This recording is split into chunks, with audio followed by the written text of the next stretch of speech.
A great question that we get all the time is, how do I find a good practitioner?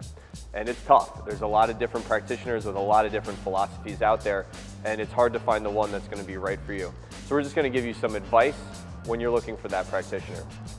The first thing you can do is go to integrativediagnosis.com and type in your location. If there's an integrative diagnosis practitioner within your area, we cannot recommend enough to go see that person.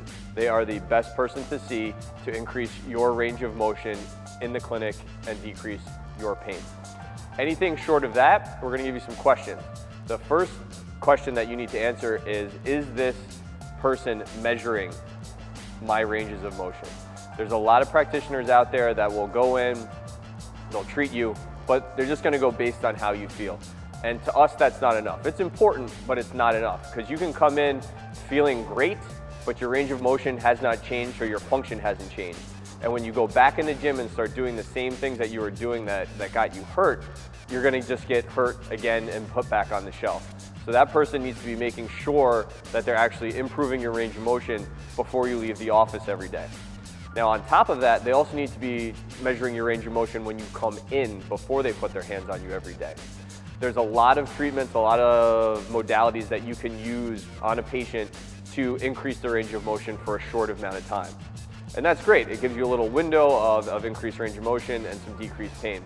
But it's not as good as increasing your range of motion from day to day without the treatment. So when people come to our office, we want to see them and we want to test them cold, because if they're coming in cold at a greater range of motion than when they came in cold the last time, I know the treatment that I've provided has provided a long-term effect on them. That it's not some sort of hocus pocus that is increasing the range of motion for a short amount of time. So make sure that your person is measuring.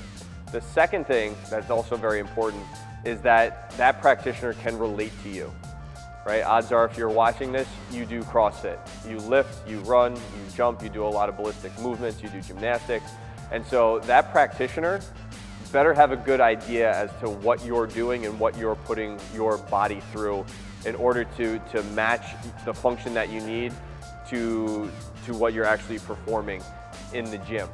It's really hard for a lot of practitioners to help someone where they don't understand the task that is being asked of them. So make sure that your guy or your girl that you're going to see has been under a barbell. They lift weights, they do gymnastics, they go running, they push themselves hard, because that person is more likely going to understand what you're going through and be more equipped to treat you in the way that you need to be treated to get back to what you want to do. So just to sum up, when you're looking for a practitioner, the first thing and the easy thing to do is go to integrativediagnosis.com and find a provider.